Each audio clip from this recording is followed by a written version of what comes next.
Les mythes que nous tissons, même s'ils renferment des erreurs, reflètent inévitablement un fragment de la vraie lumière. Tolkien. Quand mythologie et astrologie se rencontrent, cela donne de belles histoires. C'est Astromytho, le podcast qui revient aux sources. Je suis Patricia, la créatrice de Des jours et des lunes, une amoureuse du soleil, de la lune et des étoiles, et avec ma fille Pauline, une passionnée de mythologie, nous allons explorer à travers 16 épisodes les liens entre astrologie et mythologie. C'est Astromytho saison 1 et c'est parti!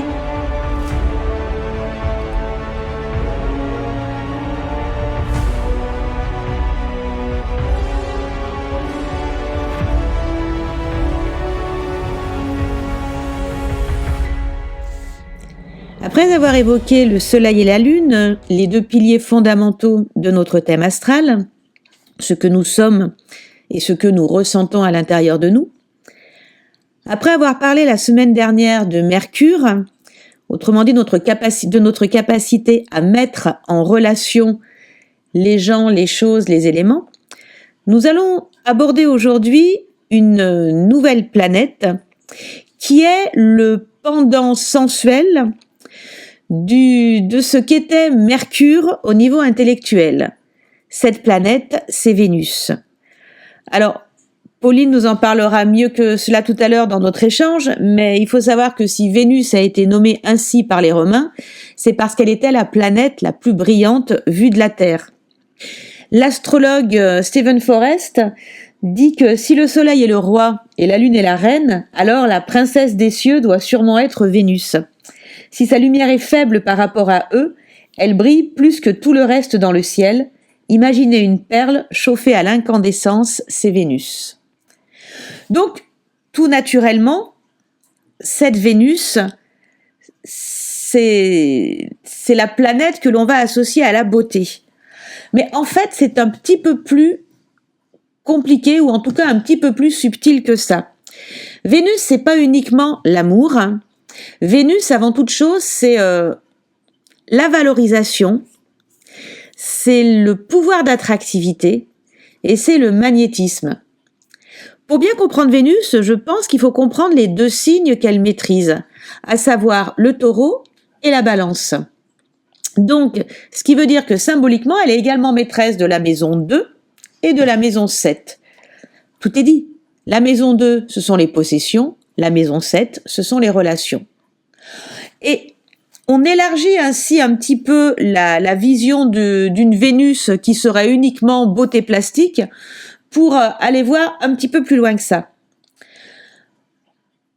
Si la Lune, en fait, dans un thème, ça va être la mère ou l'épouse, celle qui administre le foyer, Vénus, elle va incarner la sensualité, le plaisir des sens, la séduction. Vénus, c'est l'amante ou la maîtresse. Ça peut être aussi la fille, d'ailleurs. Si je reviens à ce que je vous ai dit quelques instants plus tôt, à savoir que pour comprendre Vénus, il faut la comprendre à travers les deux signes qu'elle maîtrise. Il faut donc comprendre que on a d'une part une Vénus Taureau qui va être très voluptueuse parce qu'elle est ancrée dans la possession, dans la matérialité. Une Vénus qui va être très épicurienne, une Vénus terrienne, puisque le taureau est un signe de terre, une Vénus qui va privilégier la jouissance et le bien-être. Et quasiment en face, c'est-à-dire 5 signes plus loin, plus exactement, la Vénus Balance va être une Vénus d'air. Une Vénus d'air, ça veut dire une Vénus plus volubile, une Vénus plus sociable, une Vénus qui va privilégier la beauté, l'esthétique, le charme, le raffinement, en un mot, l'harmonie. La Vénus Balance est une Vénus qui s'axe sur les relations, c'est-à-dire sur l'autre, pour la compléter et l'équilibrer, alors que la Vénus Taureau est une Vénus qui, se suffit en elle-même, en ce sens qu'elle s'incarne pleinement dans son corps. Et il faut bien comprendre que ces deux Vénus, elles cohabitent, c'est la raison pour laquelle on peine souvent à les différencier, et qu'en fait, si on devait leur chercher un point commun, ce serait l'estimation c'est-à-dire en fait leur rapport aux sentiments, le ressenti de leurs sens, de leurs émotions, de leurs affections. Généralement, Vénus dans un thème, elle va être associée, si on l'a dans un domaine professionnel, elle va être associée à tous les métiers artistiques, le théâtre, la comédie, la peinture, la sculpture. Et puis elle va être associée aussi à tous les lieux de plaisir. Un individu qui va être vénusien va forcément avoir des penchants artistiques. Est-ce que ce sera un artiste reconnu ? Rien n'est moins sûr. Mais en tout cas, il est clair que ça sera un individu qui prendra plaisir à exploiter ses capacités créatives. Vénus peut donner des peintres, des musiciens, des acteurs, des poètes, mais ça peut aussi rester des personnes qui seront peintres, musiciennes, actrices ou poètes dans leur vie, dans leur cercle intime. Une des choses très importantes à avoir en tête avec Vénus, c'est que la question de l'autre est primordiale. Ça, on le devine à travers la Vénus Balance. C'est-à-dire qu'en fait, la Balance, c'est ce signe qui cherche en permanence à trouver l'équilibre et l'harmonie avec l'autre. Le mot-clé de la Balance, c'est l'harmonie. Et le mot-clé de Vénus, c'est l'harmonie. Et pour que Vénus trouve pleinement l'harmonie, elle a besoin de mobiliser ici sa facette taureau. Et cette facette taureau, c'est le fait d'être bien avec elle-même, d'être bien dans son corps et de ne pas douter d'elle-même. Car souvent on dit que la balance est irrésolue. Mais la balance n'est pas tant irrésolue qu'elle cherche toujours effectivement à trouver l'équilibre avec l'autre. Et que dans ses excès, elle va privilégier l'autre par rapport à elle. La Vénus Taureau, elle, va l'aider à se centrer. Vénus, c'est la forme et le son. Ça, c'est la Vénus Taureau. Mais c'est également l'évaluation, l'évaluation pour arriver à la recherche la plus juste de l'équilibre et de l'harmonie. Et ça, c'est la Vénus Balance. L'harmonie étant bien sûr une échelle d'appréciation qui va être propre à chacun. Ce que l'on trouve beau n'est pas nécessairement ce que notre voisin va trouver beau. Et d'où l'importance d'être bien avec sa Vénus à soi avant de la confronter aux autres. Vénus, elle est pure subjectivité et donc elle peut être très matérialiste. C'est pourquoi il est important de bien connaître sa Vénus, autrement dit de voir dans quel signe elle se situe, quels sont les aspects qu'elle va recevoir, pour bien habiter notre Vénus, en fait.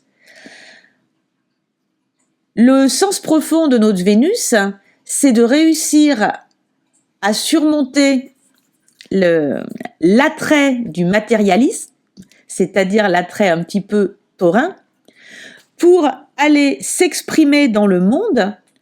Et là, on est dans la Vénus Balance, mais s'exprimer en étant pleinement soi, autrement dit, en exprimant son soleil.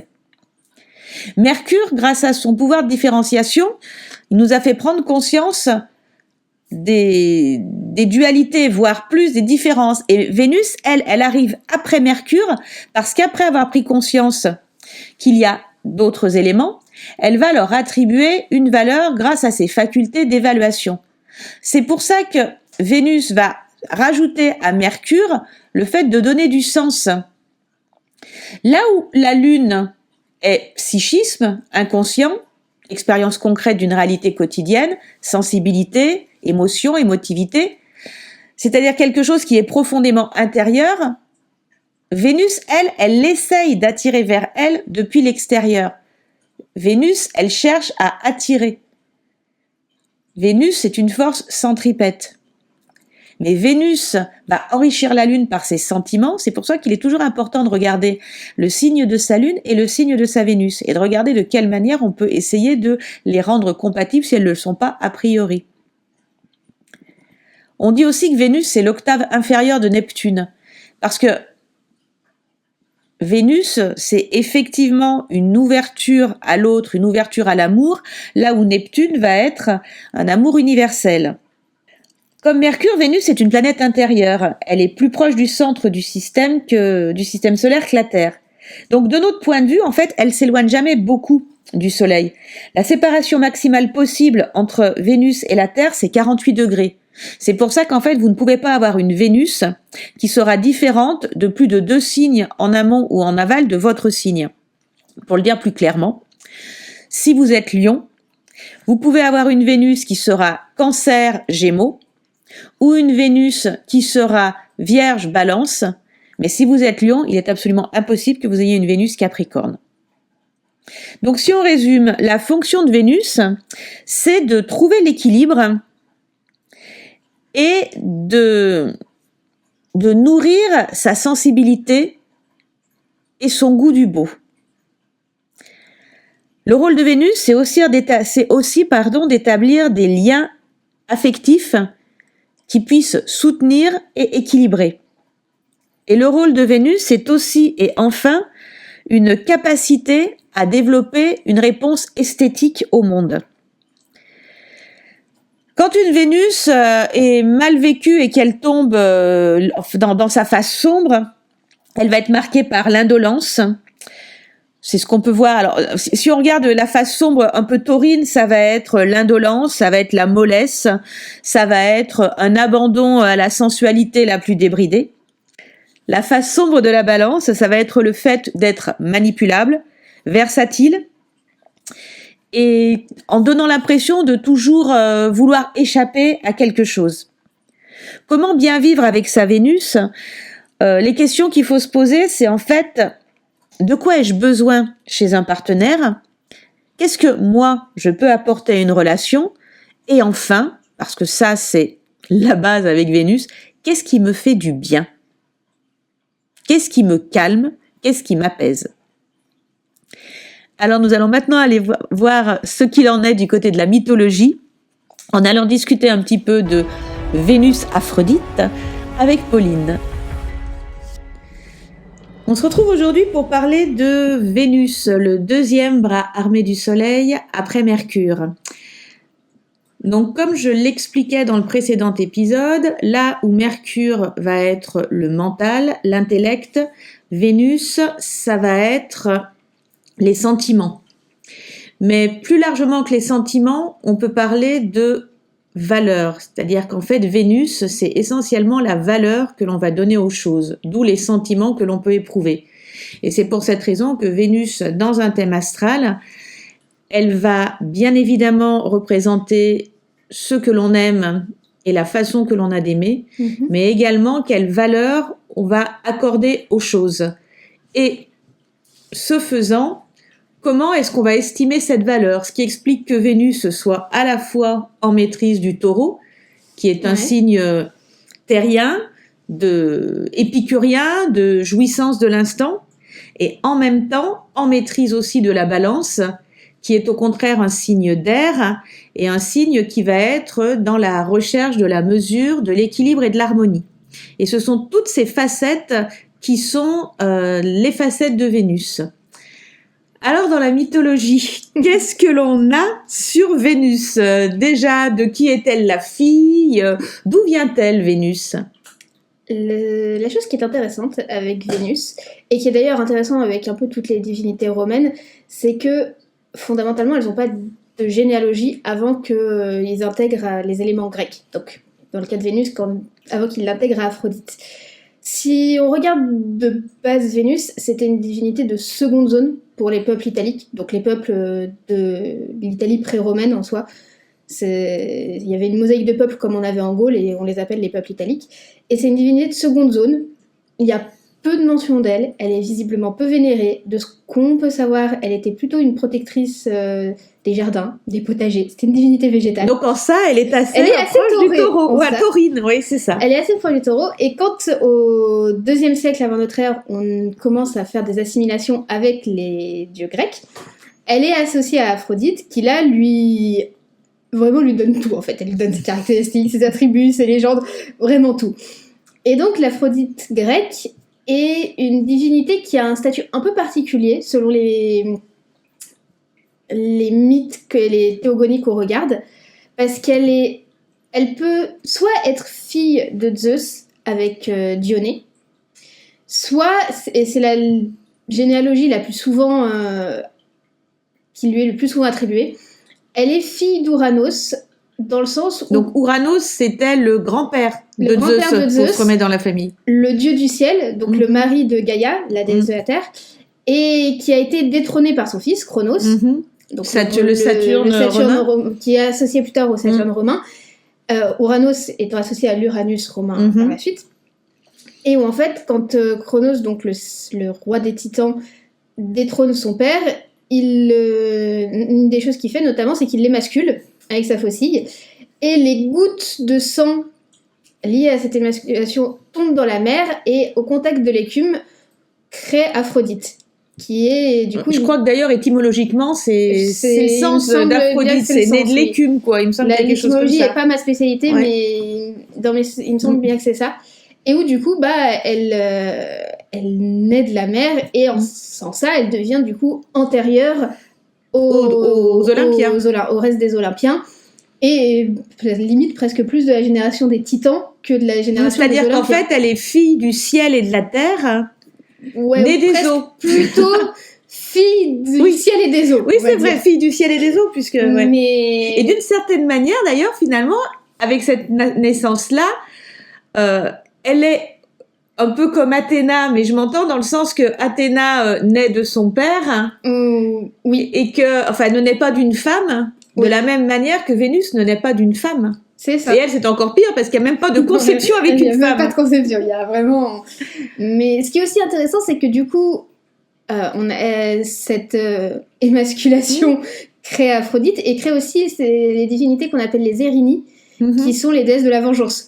Donc c'est assez intéressant de voir qu'on a une divinité plutôt... Amour et vengeance. Amoureuse, beauté et ça, et la vengeance, qui n'est pas exactement la même chose. Mais voilà. Et elles sont sœurs de Vénus ou elles ne sont pas reconnues comme telles ? Elles ne sont pas reconnues comme telles, parce que pareil, ça varie selon les mythes et tout ça. Et il y a une explication qui dit que si les Érénies naissent de cette émasculation-là, c'est justement parce que Chronos a commis un crime en détrônant son père et tout ça. Mais c'est une autre histoire. D'accord. Qui n'est pas très astrologique. Oui.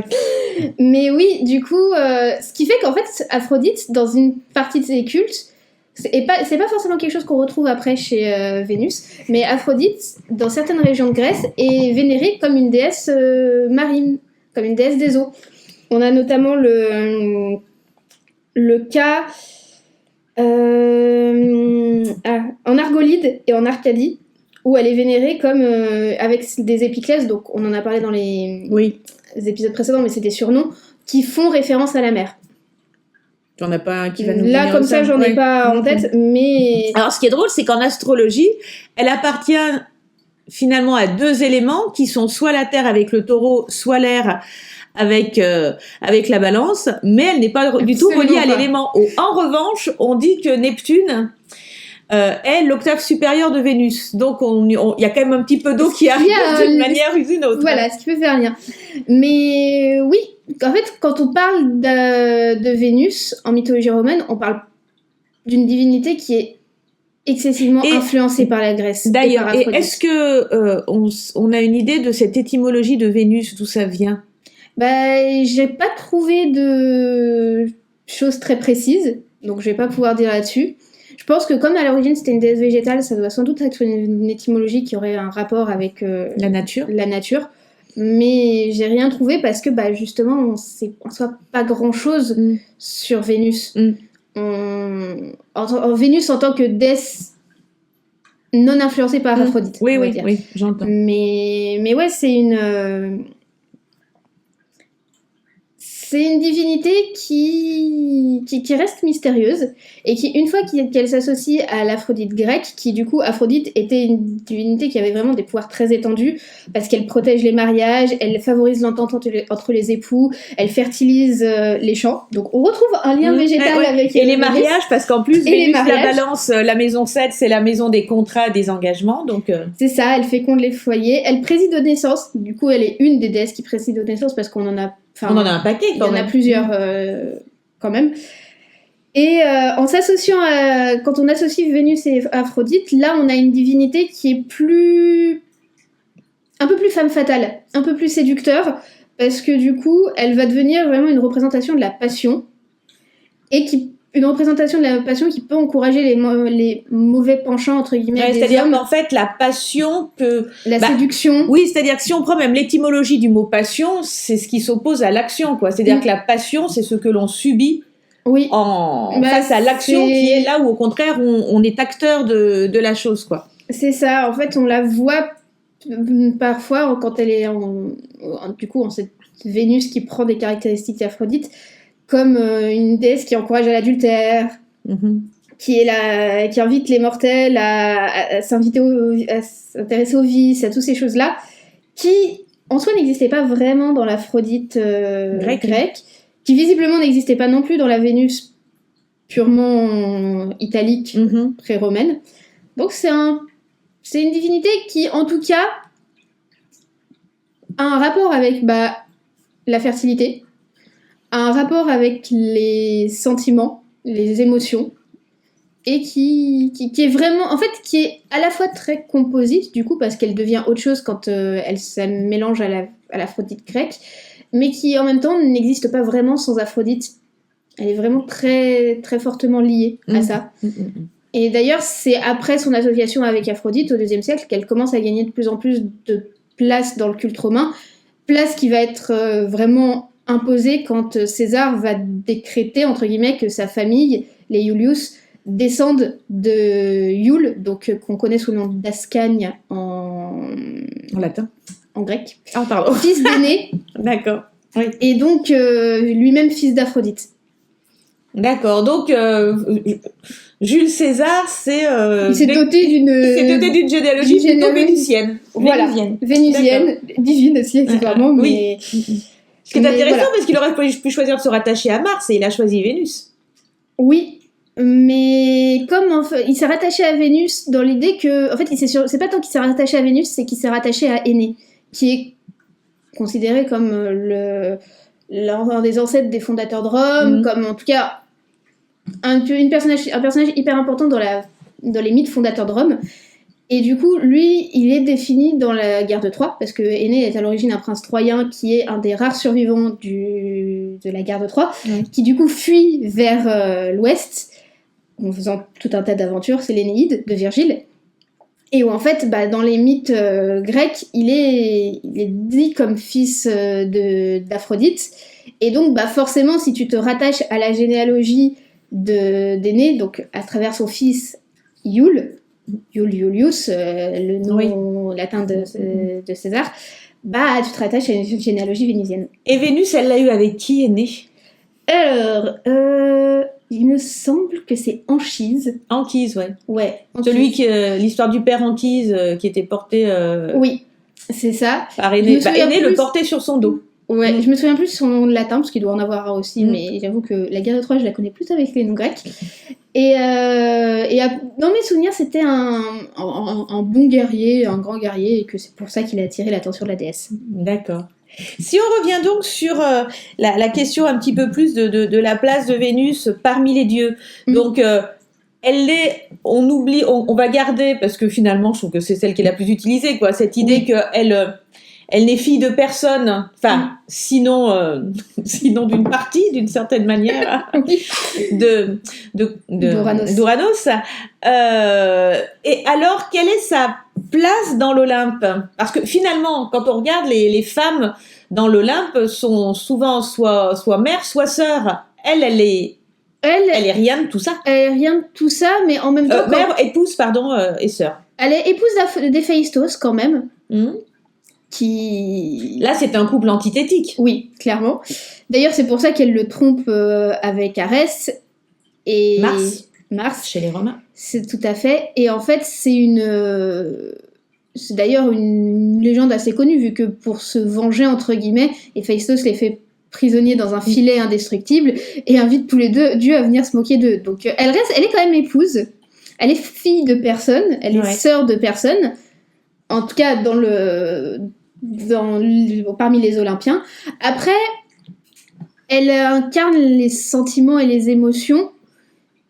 Et c'est quelque chose avec lequel les Grecs pouvaient avoir un rapport assez assez particulier. C'est-à-dire que les Grecs avaient, en tout cas pour les Athéniens qui ont beaucoup influencé la Grèce en ayant dominé la zone pendant très longtemps, ils étaient plutôt partisans de la civilisation, de l'éducation, que de la passion ou de la vie sauvage.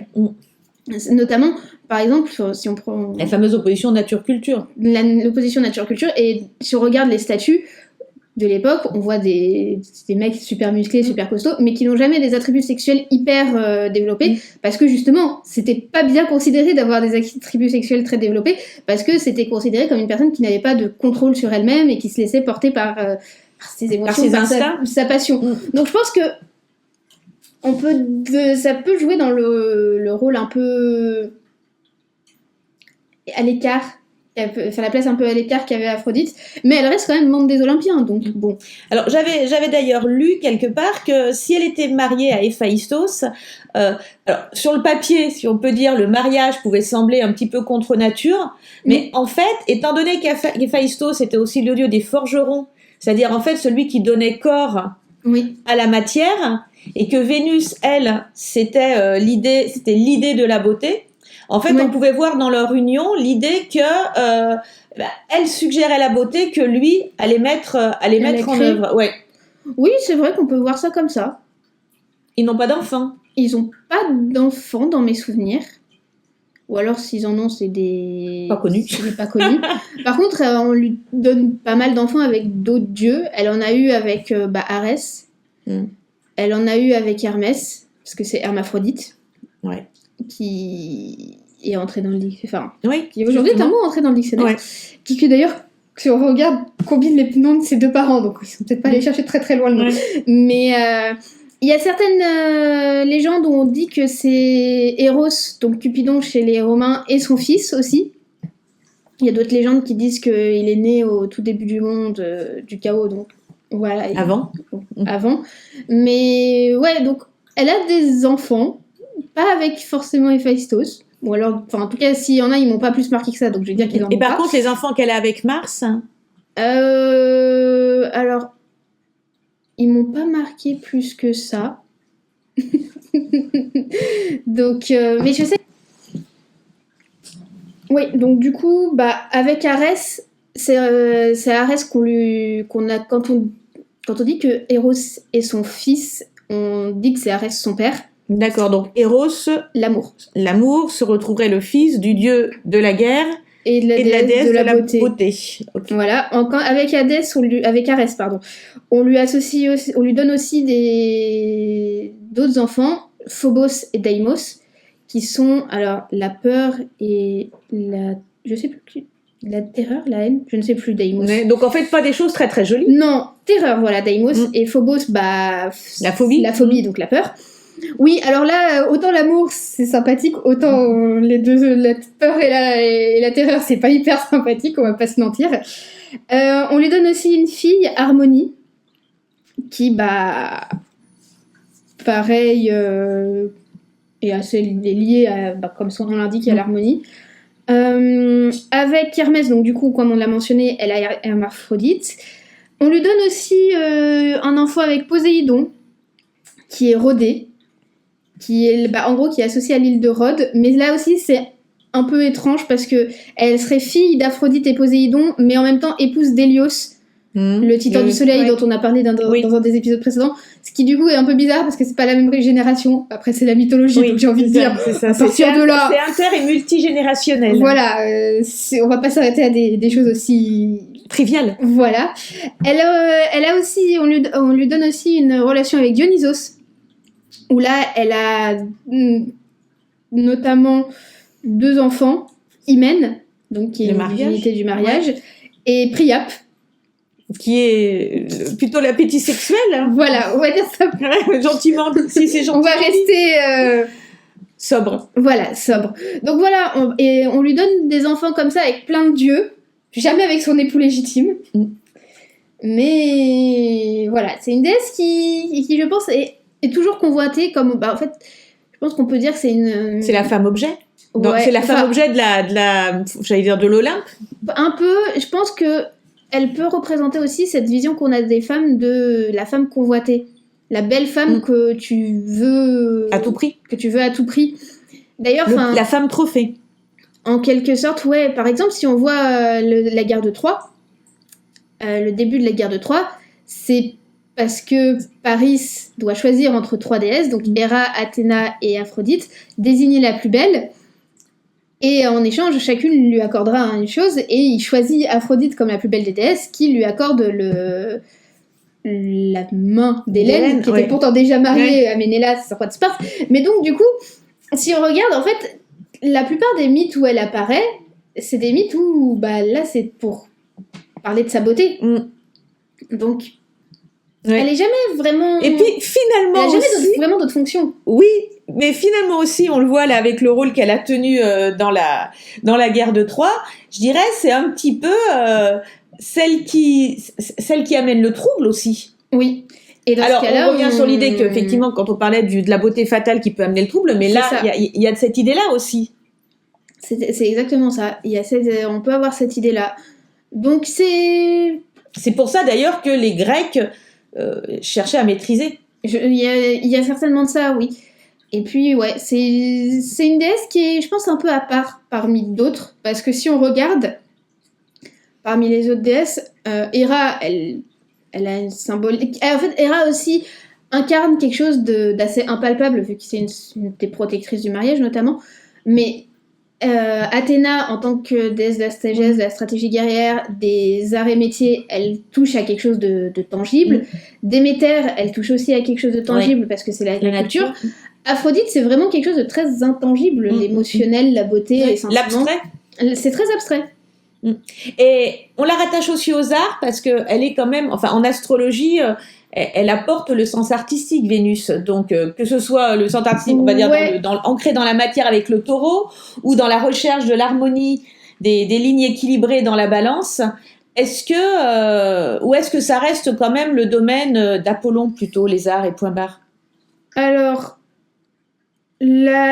en soi, elle n'a pas de matérialité propre aux arts, c'est effectivement quelque chose qui reste proche d'Apollon, mais on peut quand même la lier aux arts avec le mythe de Pygmalion, parce que Pygmalion était un sculpteur excessivement doué qui tombe amoureux de sa création, et selon certaines légendes, on dit que sa création, c'était une statue d'Aphrodite, qui fait qu'il est tombé sous le charme, et Aphrodite rend vivante cette statue, et c'est Galatée, et Pygmalion, il peut vivre une belle histoire avec ce qu'il a créé. Est-ce que c'est très sain? Je ne suis pas sûre, mais du coup, c'est ce qu'on voit quand on parle de Pygmalion de nos jours, on parle de quelqu'un qui va créer, qui crée de toutes pièces. Et c'est généralement une femme. Oui, tout à fait. Le terme de Pygmalion, on est toujours avec un côté masculin, féminin, mais c'est l'homme qui crée et c'est la femme qui est la créature. C'est ça. Donc, elle a quand même un petit lien avec les arts, qui n'est pas... Est-ce qu'il y a beaucoup de temples de Vénus à Rome ou dans l'Antiquité romaine en général? À Rome, oui, parce que comme elle est... Ah oui, à cause de Jules. Voilà, elle appartient à la généalogie de César. César lui a fait un très beau temple. Je sais plus où il est par contre, mais elle a un temple à Rome. Après, du coup... Alors oui, elle est plutôt vénérée. Là, comme ça, j'ai pas d'exemple dans le monde romain. Mais si on repart dans le monde grec avec Aphrodite, elle est vénérée en Argolide, en Arcadie, à Cnide, avec des épiclèses maritimes. Donc, elle a des temples là-bas. Elle est vénérée aussi en Laconie. Donc, la Laconie, c'est le territoire de la cité de Sparte. Donc, une cité guerrière. Et là, elle est vénérée avec des épiclèses guerrières. Donc, on passe à quelque chose de très différent. On est sur quelque chose de très différent. On a là, par exemple, l'Aphrodite Areia, qui est une Aphrodite armée, qui est une Aphrodite guerrière. Et on a une Aphrodite aussi Morpho, en Laconie, qui là est plus une épiclèse liée à la beauté et qui semblerait être presque une Aphrodite captive, parce qu'elle est représentée enchaînée et assise. Donc plutôt une posture de prisonnière. De prisonnière. Après... À Rome, c'est aussi quelque chose qui revient pas mal, sa dimension guerrière dans ses cultes, parce qu'elle est notamment vénérée comme Vénus Erycina, qui est là une épithèse qui lui a été donnée pendant les affrontements avec les Carthaginois, où elle est considérée comme une défenseuse, défenseuse, hein, autant féminisée. De Rome. Et Pompée, donc un des rivaux. Oui, un des rivaux de César, avec qui il forme cette espèce de triumvirat, mais qui n'est pas officiellement un triumvirat parce que c'est plus une alliance informelle qu'autre chose. La vénère comme Vénus victrice, donc une Vénus victorieuse. Donc, elle est vénérée. En fait, quand on regarde à Rome, après à Rome, les divinités ont souvent une connotation martiale, hein, ça reste important, mais elle est pas mal vénérée comme une divinité guerrière. Ou en tout cas une divinité victorieuse. D'accord. Et est-ce qu'il y avait des périodes de célébration? On a vu par exemple pour Mercure qu'il y avait les Mercurialias, si mes souvenirs sont bons. Est-ce que Vénus, on avait quelque chose ou est-ce qu'elle a quand même pas droit à ça? Alors j'ai pas trouvé de fête précise comme j'en ai trouvé pour Mercure, les Mercurialias. Par contre, il semblerait que le mois où on la vénérait le plus, c'était le mois d'avril. D'accord. Qui, si on reprend sa fonction de base italique, en tant que déesse végétale, est assez logique parce qu'avril, c'est le mois du renouveau de la nature. Et ce qui fonctionne aussi parce que finalement, avril, c'est autour du 20 avril que démarre le signe du taureau. Donc on se retrouve aussi encore avec ça. De la même manière qu'on avait vu que pour Mercure, c'était sur le mois de mai qui est le début du signe du Gémeaux. Oui. Donc on a des traces là-dessus. Tout à fait. D'accord. Eh bien, merci pour toutes ces informations concernant Vénus. Et puis, on se retrouvera la prochaine fois. Absolument. Pour parler justement de son partenaire dans le crime, si on peut dire. Ouais, on va dire ça comme ça. Mars. Merci, Pauline. Astromytho, c'est fini pour aujourd'hui. Nous vous donnons rendez-vous la semaine prochaine pour un nouvel épisode qui mettra cette fois-ci en scène Mars. À très vite.